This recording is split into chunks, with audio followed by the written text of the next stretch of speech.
Alright, hello and welcome to the Affliction League. I've been really enjoying this league. It's league mechanics fantastic, and all the new items and ascendency and stuff, holy shit, it's so cool. Yeah, this is probably my favorite league in a very, very long time. Like, I really like last league, and this is, I think, quite a bit better than that, so yeah, we're eating good right now in POE world. But yeah, let's figure to make a video here going over what character I've been playing. So, when deciding a character to play, I sort of was looking at the available skills that I want to play, and it's been so long since I played a Wonder, and Kinetic Blast feels so good to play, so I wanted to play something with Kinetic Blast, and the best shell I found for it that would suit my tastes would be an Int-stacker. So I am stacking Int, I'm a Trickster, and I have a little bit of Int here. I actually dropped quite a bit of Int. I used to have like 1500, but I changed those specs around, so I'm actually only at 1300 now, but it's fine, it's fine, it's fine. But yeah, we're stacking Int, and then using these sort of mods where you get lightning damage per Int in order to get our damage. And then the Int also gives you accuracy with the Water Mastery here, and it also gives you evasion with the Evasion Energy Master right here. So it gives you damage and tankiness, which is quite nice. It's sort of that trifecta that good stat attackers tend to get, where the stack sort of scales every single part of the character, which is quite nice.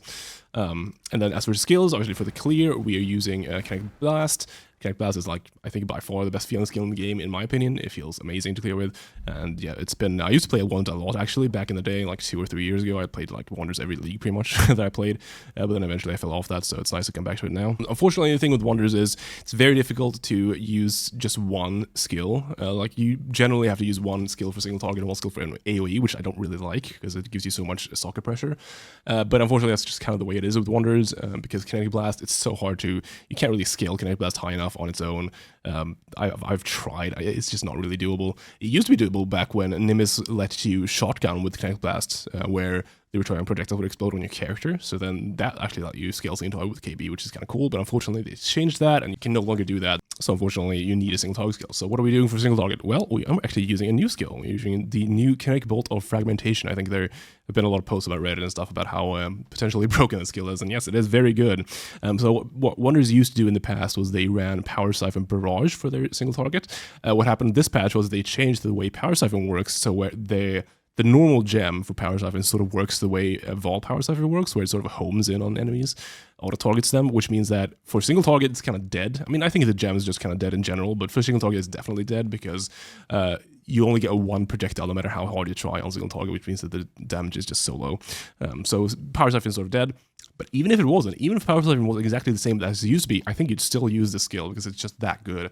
So what makes it so good? Well, it has one, like, it does a bunch of splitting projectiles and stuff when it changes direction. That stuff doesn't actually matter. The thing we're interested in is the last line in the green text on this gem. Multiple of these projectiles can hit the same target. So this gives this gem sort of old school shotgunning rules, which not a lot of projectile skills have these days, where every single projectile that splits out from a single cast can hit the same target again when they return. So obviously you run this with return projectile support and Sniper's Mark. Sniper's Mark makes projectiles split when they hit an enemy. Every single projectile you hit with Kinetic Bolt on an enemy, and I currently have, I think, 7 projectiles on my characters. So each of those 7 projectiles split when they hit the cursed enemy, and with the amount of curse effect I actually have 6 splits, because I have 50% curse effect, so that scales this up to 6 splits. So every single one of those 7 projectiles splits 7 times each, and these all then return with the returning proj and then shotgun the same enemy. You can imagine, this is very strong. This is an insane amount of single target damage. Yeah, all you need are those 3 things. This skill gem, returning proj, and Sniper's Mark, and you get all that for basically free. You get like 60 hits or something, and obviously you have to account for a returning proj as less damage thing, but even accounting for that, I think on my character, I did a spreadsheet of this, I have 26 hits right now, full damage hits per cast, so that's, yeah. It's pretty absurd. Obviously, this gem has less base damage than, or less effectiveness of added damage compared to the regular Kinetic Bolt that has almost exactly half, I think, effective added damage, which obviously is lower, but then it doesn't even matter. It's so much damage. I compared this, I put this in some old mirror tier POBs of Int-stack Wonders from last league, instead of like changing out the Power Siphon Barrage setup, and I think this is about 2 to 3 times more single target damage than that. So it's pretty strong, if not more even, but I think it's like 2 to 3 times, yeah. Obviously, it comes with the caveat of you have to literally stand on top of the boss in order to make this work, so you have to build your character in order to support that, either by just getting enough damage to where it doesn't matter, or to where you can have enough defenses to where you can take a few hits or avoid a few hits while you do that. But that's not actually too difficult, and I think this character is sort of at a point where you can do that pretty easily. So I think this skill is very cool. It's a bit without an MTX, it's sort of hard in the eyes. It's very bright and you get flashback each time, but there's a green MTX which makes it a little bit easier to look at. But yeah, so let's just demonstrate sort of what I mean with the shotgunning, right? So let's put our Orcus Brown down, so you can see that this dude now is gonna get stars marked. There you go, stars mark, and then you can see what happens here. This happens, and the dude's dead. Yeah, it's yeah, it's a very, very potent skill, very powerful. So yeah, single target wise, very interesting, very cool, new skill. So here's the current POB. Figured I'd bring this up to talk about the defensive, because I think the defenses are kind of interesting. So I figured, since this new Kinetic Bolt of Fragmentation is so reliant on you being literally in the boss's face, you need to be able to withstand that. So I figured the way I'd do that is, since we're already getting so much evasion and stuff from our Trickster, why not go fully in on that and fully evade cap? So I'm currently at 95% evade chance. So this is evasion cap, if you're wondering. You can't go higher than this, but this means that because of the way entropy works with evasion and stuff like that in PoE, you are going to get hits, but with 95%, it's basically you get hit once every 20 hits, whereas if you're not into 95%, if you're slightly below this, it's like whatever, 9 or something, so it's actually a big deal getting to this evasion gap. The way we're doing that is, and the way most people, the way you probably should be doing this, is you don't want to just stack evasion. If you just stack flat evasion in order to try and get to this 95% mark, you need like, I think it's like 180k evasion in order to get there. It's really absurd. What you actually want to do is you want to stack some evasion, and then you want to stack other sources of like reduced accuracy and stuff like that on enemies. So what I'm doing is I'm using blind. So I'm currently getting Forbidden Flesh and Flame for Born in Shadows from the Saboteur. So this gives us a blind on hit. Also some DR, which is nice, but basically everything we are near and everything we hit is getting blinded. So blinded is 20% less accuracy on the mob. So I'm also using a Dread Banner as an aura. This gives nearby enemies 21% less accuracy. It has some other stuff on it as well, but that's not really relevant. I'm just using it for the less accuracy. And then I am also using a Water's Eye mod, which is over here, I believe. Yes, but this Grace Water's Eye mod, this +8 flat % chance to evade attack hits while affected by Grace, is actually very, very powerful in order to hit the evade cap. And in order to demonstrate sort of what these actually do, I'm going to bring up a spreadsheet here. So this is an evasion calculator made by the YouTuber Sergeant Miner. I really like his channel, by the way. I've mentioned it in the past. I'm going to link it in the description of this video and the comments as well. I believe he made this himself, and this sort of shows exactly the way you can reach evasion cap and sort of the effects of the different sources. So basically here, without any of the special stuff, with just stacking evasion, you can see that in order to reach this 95% chance to evade, you need 184,000 evasion rating, which that's pretty much, I mean, let's be real, that's not really going to happen, right? But what happens when you start inputting all these different things? So let's say we have blind on, right? So we take this blind, now suddenly you'll need 144,000. And now let's say we have the Water's Eye mod, right? This will show you sort of how powerful this mod is. If we add this 8% flat chance to evade from the Water's Eye, now suddenly we only need 46,000 in order to hit 95%. And then obviously we put on, like I'm using here, we're putting on a level 21 Dread Banner. Boom, now you only need 29,000 evasion in order to hit this cap. So this shows you sort of how powerful it is to stack these different sources of accuracy and evasion rather than just stacking straight up flat evasion. So if you want to do something like this, yeah, I would recommend doing, implementing some of this. You can also use stuff like Wind Dancer is a really powerful keystone in order to help this stuff. And yeah, there's a bunch of different stuff you can do. Some Monk Mastery, which makes them have less accuracy. But yeah, it's basically just like stacking multipliers instead of just stacking flat. It's like you get way more mileage out of this. You see the different breakpoints here, where at 90% evasion you have guaranteed 9 evades, but then once you get to 95, you're guaranteed 19 evades. So it's actually very powerful. This sort of stuff. It's a very noticeable EHP increase when you get to the final 95% evade cap. So yeah, this is the way I reached it, and I would recommend anyone else wanting to do something similar to have a look at this stuff. And huge props to Sergeant Miner for this spreadsheet. It's amazing. And also check out his videos. They are very good. So that's the way I'm reaching evasion cap. So that's very nice. And then obviously for the other defenses, I'm getting ailment immunity through the use of a Storm Shroud.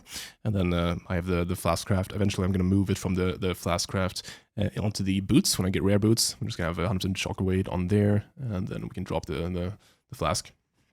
And then you have the Overleech, obviously, from Trickster, and you can't be slowed with stuff one step ahead. These two are amazing quality of life and actually make your character a lot tankier than you'd think. So that's very nice. And then you have the DR from Born in the Shadows, which is very nice. Basically, the character is just actually very tanky. I'm running, for a guard skill, I'm running a World Call. Actually doing some wacky stuff here. So I'm using Caspin Stunned.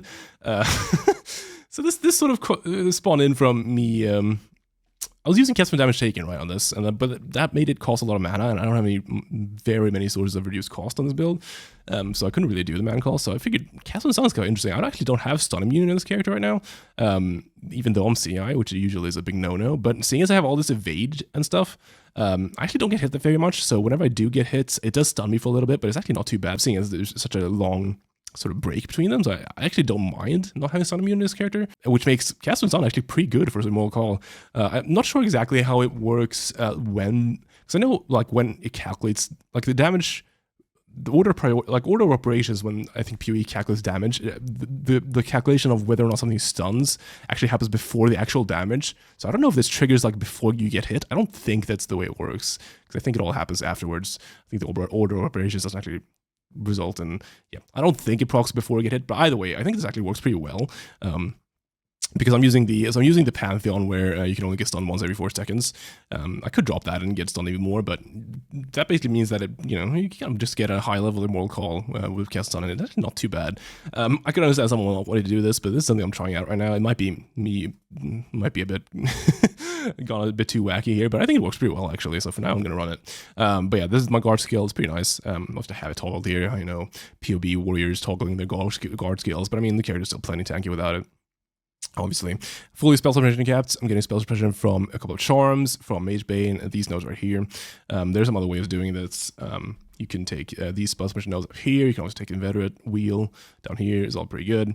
I figured, I think this is like per node you get the most out of this, seeing as Mage Bane is so powerful. Mage Bane on its own is like, yeah, it's like 30 suppression or something like that. It's pretty fucking strong. But yeah, I'm doing that, and that's pretty cool. Otherwise, yeah, and you can see that as for damage, so you can look at my full DPS here, currently 83 million for the single target, and this is I think quite accurate. So obviously we don't have the transfigured gems right now, so I'm using Kinetic Bolt, which again, as I said, has the double added effective damage compared to the transfigured gem. However, I added it in the config here, custom modifier. Kinetic Bolt deals 50% less damage, so I did that, and then I've calculated. I did a sort of spreadsheet thing which calculated the amount of full damage hits Kinetic Bolt does with its current projectiles and splits. It's pretty easy. The way you do this is you just calculate the amount of hits that are returning, and then you multiply them by the returning proj less damage thing. So basically they're 39% of their normal damage, right? And then you just add that on. And you average it out to an amount of hits that are full damage. So I just put that in. So I'm currently getting 26 full hits with this, with my current amount of splits and my current amount of proj. So I think I have 7 projectiles and 6 splits, I believe. Yes, 7 projectiles and 6 splits. So yeah, it's yeah. So I'm getting 26 full damage hits, which means I'm currently doing 83 million damage. This can go a lot higher. I actually dropped quite a bit of damage on here in order to get spell suppression caps, which I felt was worth it. This I had like 100 mil before, but I dropped a bit of it again to get spell suppression and stuff. So I used to path over to this side. You take these nodes, and then you put the cluster up here, and you also take these R nodes down here. This is quite a bit more damage, but I ended up valuing the suppression, and I have a lot of damage to gain still from having really good items. Like getting a better wand is a huge, like better wand is like 70% more damage. Better amulet is like another 70%. Ring is huge. Whenever you find a really good one of those with like power charge on it and stuff like that, that's like another. Basically, I think it can pretty easily triple this damage. So I'm not really worried about damage. I just wanted to get it pretty tanky, which I think this character is actually quite tanky right now. It feels really good to play. I've been doing 8 mod Crimson Temples. I know Burst Gems is slightly better, but I just enjoy Crimsons. I've been doing those and then fully juicing them with Delirium and the League mechanic, and I've been doing just fine. So yeah, it's quite a good character, this, I think, for that stuff. It's also really good for Ultimatum, I think, because you have so much evasion and stuff, so Ruin doesn't do anything to you. You're immune, you're CI immune, or you're CI, so Chaos doesn't do anything to you. So if you want to do Ultimatum, I think this build's actually pretty good for it. Unfortunately, from what I've heard, Ultimatum is pretty bad. Reward-wise, which is unfortunate. But as for other new stuff I'm running, basically I'm doing Ralakesh and Patience. These paraboots were changed this league. They used to only give you max charges when you stood still. Now you just have them permanently. However, it's not exactly the same as having them permanently. You count as having maximum number of all charges. However, you don't actually have them, so things that can spend charges don't actually spend them. So like I'm running Immortal Call on the character, right? So Immortal Call can consume endurance charges in order to buff the effect and have a longer duration. It can't do that with these charges because obviously you don't actually have any charges to spend. You just count as having them. So it doesn't work with Immortal Call or like discharge or anything like that. However, you do get all the bonuses from having these charges permanently. So you always have max power charge, always have max frenzy and endurance charge. All those stats you get still, and anything that sort of works off of endurance and power charges or Frenzy charges still works. So like, for example, this Malachi's Loop, where you get 2 max power charges, which this build sort of stacks power charges, and you also get spell damage per power charge. This works with this, so you get all that spell damage since you count as having max power charges. So it's very powerful there. And then this downside of this shield, which is lose all power charges on reaching maximum power charges. This obviously does actually happen because this is power charge on hit, and you still gain the charges, but seeing as you always count as having maximum, it doesn't actually matter that you lose them all because you count as always having maximum. So basically it just fully negates this downside, so that makes this shield very good, and it's a very cheap shield, so it's a nice little early option here. Obviously, eventually these are going to get changed out for synth items, but that is quite a ways off. Well, this is not going to be a synth item, but this shield is going to be a synth item, and then the boots are going to probably be a rare pair as well. But yeah, that's like the new stuff. Otherwise, it's pretty standard Int-stack stuff. Crown of Eyes to boost the kinetic blast damage in order to let it get scaled by our spell damage. The wand is a pretty easy to craft one. It's like 10 to 15 to craft maybe. You basically just essence spam for lightning damage until you hit attack speed, and then you use cannot roll attack and then annul in order to get those isolated. You then go multi-mod, suffix cannot be changed, prefix cannot be changed, and then you veiled chaos it, and this guarantees a veiled prefix and nothing else. And then you block mana, unveil. This is very, very likely to hit either spell damage or this attack, LE pen here. You take whichever one of those you get, and then you multi-mod on strength int, and then the other one that you didn't unveil. So if you unveiled attack pen like here, you craft on spell damage. If you unveil spell damage, you craft on LE pen. So it's pretty easy, pretty straightforward craft. I'm using sort of one of these link gloves that I crafted. Again, pretty easy craft these, since I haven't gone for any crazy tiers or anything. Basically just essence spam with the Insanity essence, I think, is one of the fancy essences that gives you this more attack and cast speed until I hit some decent roll of faster attacks, then annul until only those 2 suffixes are there.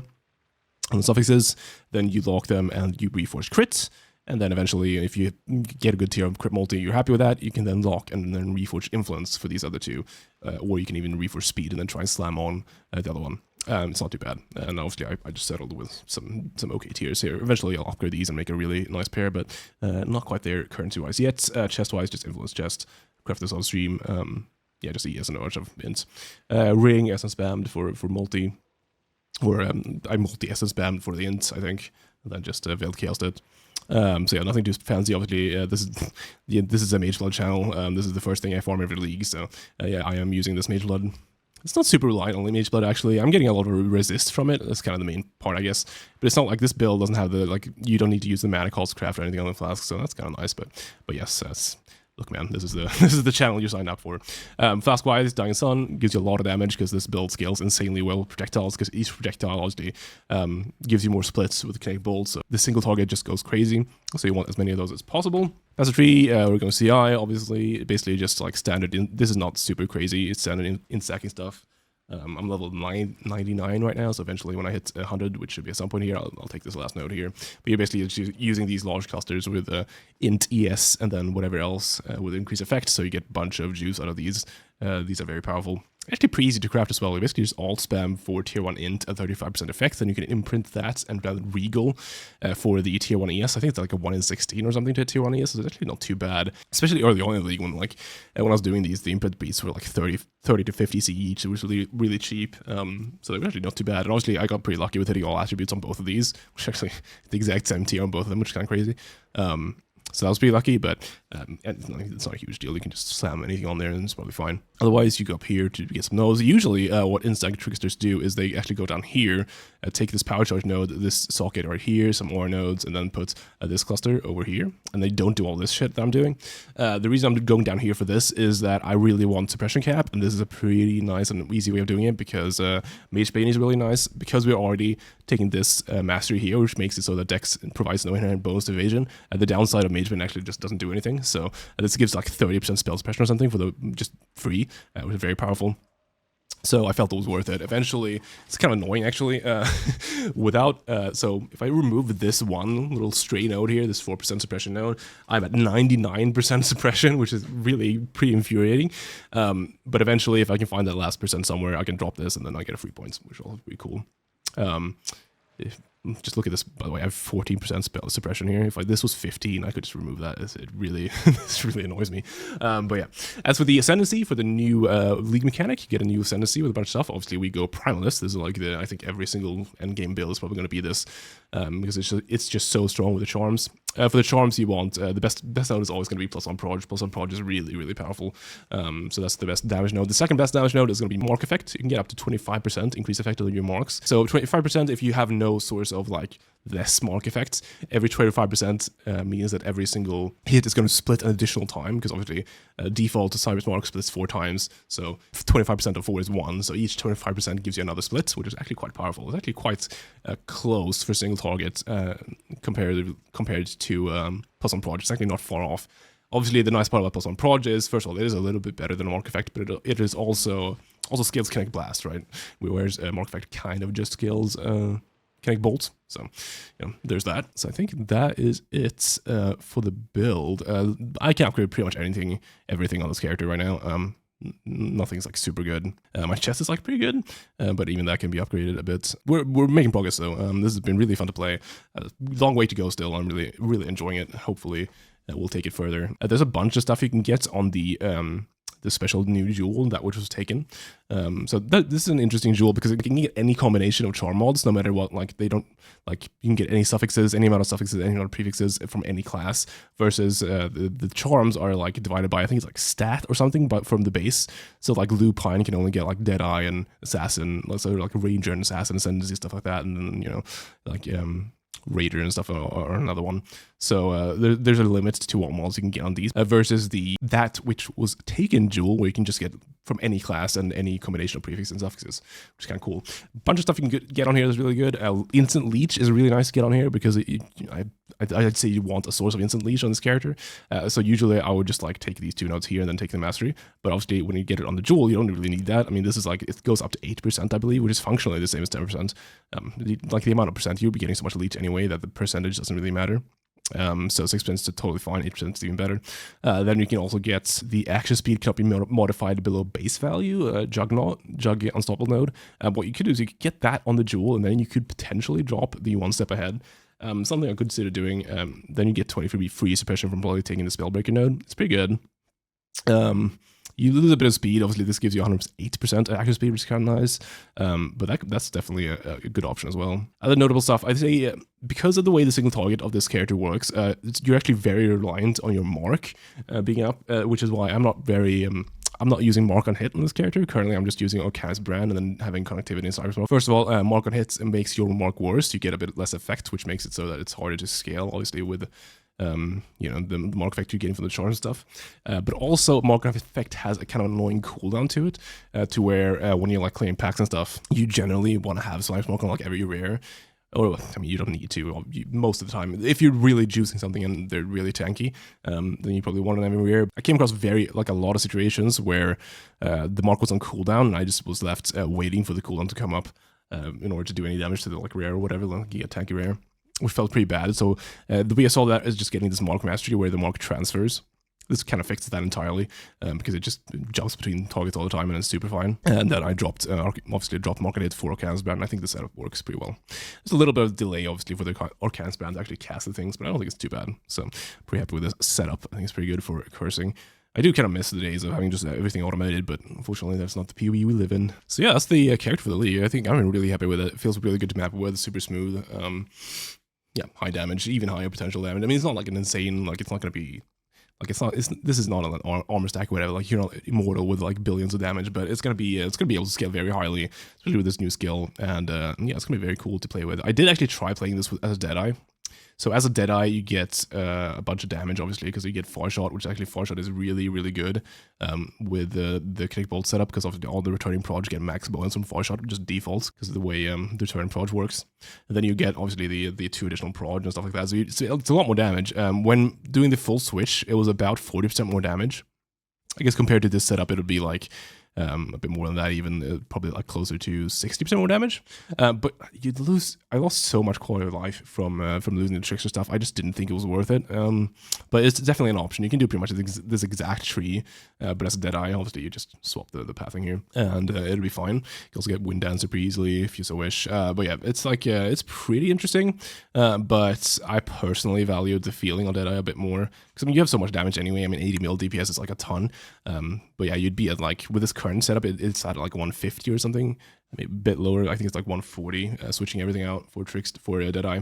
Because obviously with Deadeye, like you do get a bunch more damage, but you have to switch out stuff like Energy Leech, because I have that, and then you also have to take probably Ghost Reaver for your leech, which makes it so you don't have any recharge. So there's a few like quality of life misses where you go Deadeye, but it is also a good version of the build for sure. So it's something I could do and might do in the future, because I do have a level Deadeye, so that might be a swap I do at some point. But so yeah, that's the character so far. I'm sure I'll make videos on this in the future. I'm gonna do a bunch of crafting for it as well, eventually getting probably mirror tier gear, at least for some of these slots.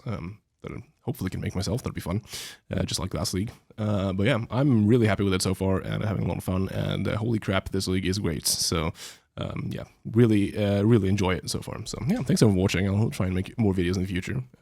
Yeah, thanks everyone.